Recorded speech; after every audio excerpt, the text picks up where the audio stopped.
Let me first tell you a little bit about myself, and I'm not going to brag. I have a reason for saying big things. During my bachelor studies, during the first half, I was the second laziest student in the class. I was like in the lower 2% of the class. In the second half, I turned to like the top student in the class, and I graduated with a very high GPA. Then I came to Chalmers, and in Chalmers I was scored 5 in all my courses. At the same time, I haven't had like a very unbalanced life. I've had a very active social life. I have time to exercise, to eat a lot. Currently, I'm eating like 5,000 calories a day, which is about 2.5 hours to 4 hours of eating and cooking. And I also drink 4 liters of water. Well, I have a reason for that. And I'm also an active member of 2 organizations here in Chalmers. Plus, I spend like 1-2 hours a day on Facebook, and I can watch a lot of movies and TV shows and things like that.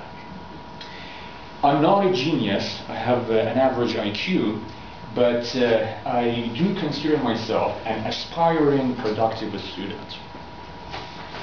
Now, what do I mean by a productive and superstar student?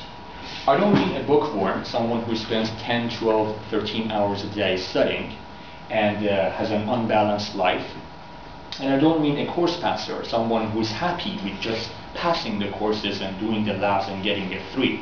I'm talking about someone who can get excellent grades and also very good recommendation letters from the professors, and at the same time have a fun, balanced life. In other words, to have the cake and eat it at the same time. One belief that I have is that working hard is actually has become like misunderstood over time. People confuse working hard with working long hours.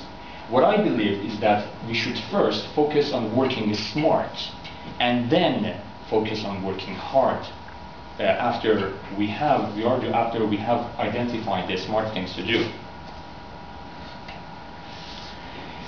Why do you need to get excellent grades and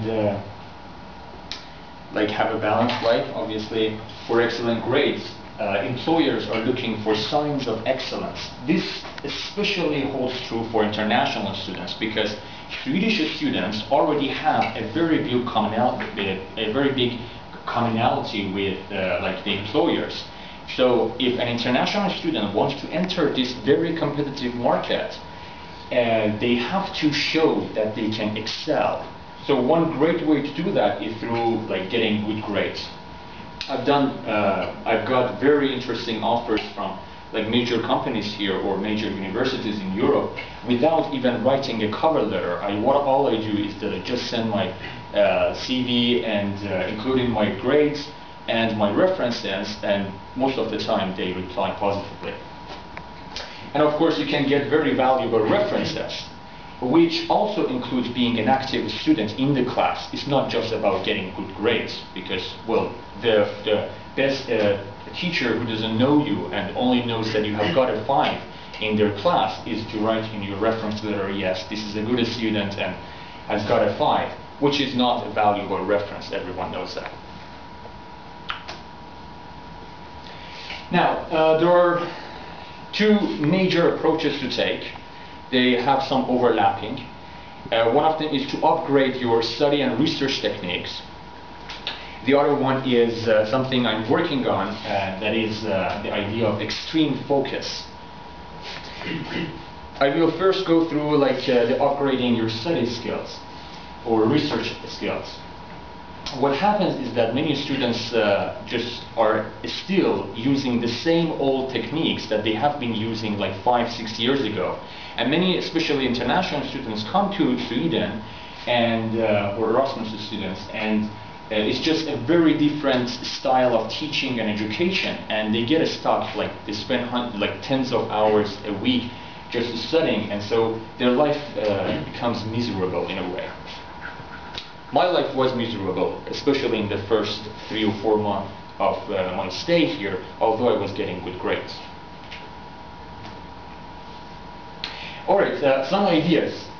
One of the best techniques that I have used for during my studies was mind mapping. You might have heard about it, but not really used it. There are different ways to mind map. I just give you a picture. This is an example of a mind map. If I zoom in, you can see better. This is from last year. And I do that for all my courses. You can do it on paper. I used to do it on paper, and I used these big A3 sheets, but that was very difficult to manage. So I changed to using software, because I was also a touch typer, and FreeMind is an excellent open source cross-platform software for mind mapping. You can use it for note-taking, brainstorming, project management, everything. I handle everything in my life using it. There is an interesting fork of FreeMind called FreePlane, which has additional features, and the release cycle is faster than FreeMind. I just found out about it 1 week ago. So this is an example of language-based security. I have the lectures, and in some other courses that I have, I take more notes, or I put the slides, transfer the content of the slides to my mind map. I have links. So for example, something like this. I have links, and if I click on this, it will bring up another mind map. And so I can just switch back and forth between the mind maps. This is how I wrote my report for a language-based security course. You just brainstorm it, and then you can export it to some doc file, and then you can just fill in the doc file, because you have the entire outline and everything makes sense, instead of creating an outline in a doc file.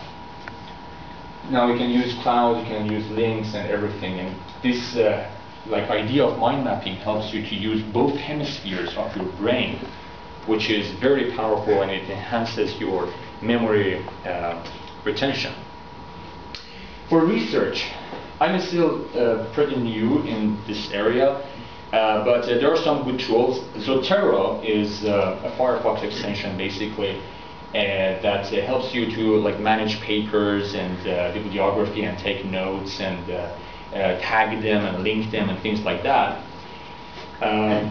It's cross-platform, of course. Mendeley is another interesting application that also allows you to highlight PDFs, and the same features as you have as Zotero. You can also, I think both of them, you can use them, there is an online storage for you.